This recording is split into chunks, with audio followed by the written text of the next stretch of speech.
Teşekkür ederim. Tamam, teşekkür ederiz. Kolay gelsin. Sağ olun. Siftah olduğu için ben yeni vereyim, sizde kalsın. Bereket parası. Teşekkür ederiz. Peki, çok teşekkür ederim. Sağ olun hocam. Büyükşehir Belediye'mizin halk ekmeğin yanında bir de halk sütü diye yeni bir hizmetini başlatmış bulunuyoruz bugün. Biliyorsunuz mevcut sütler, üretilen sütler köylerden toplanıyor. Bazı sanayi kuruluşlarında yağı, kaymağı alındıktan sonra aynı miktarda su ilave ediliyor ve paketleniyor, satılıyor. Yani içtiğimiz sütler kostik de kullanılan sütler olduğu için sağlık açısından çok faydalı olduğunu söylemek mümkün değil.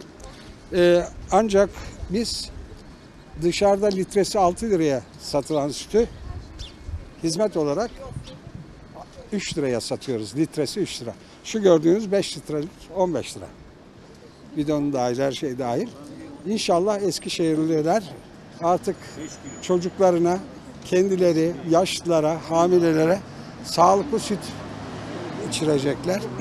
Ayrıca hanımlar evde yoğurtlarını kendileri çalabilirler.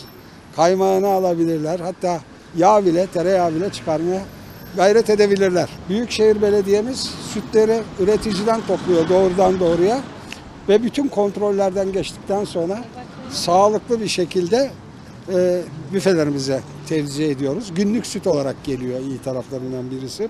Eskişehirlilere aslında Büyükşehir Belediyesi olarak yakında büfelerimizde yeni bir sürprizimiz daha olacak.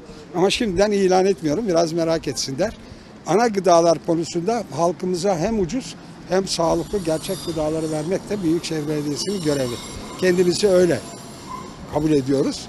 Aynı zamanda üretici köylülerimize de bu konuda ekonomik bir yardımda bulunuyoruz.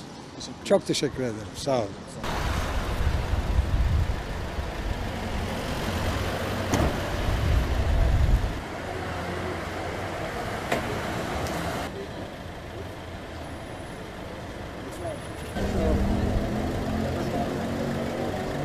Şeyden, soğuktan.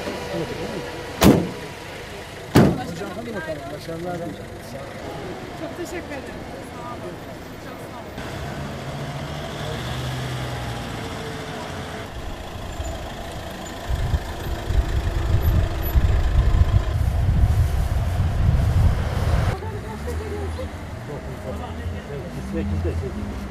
olun.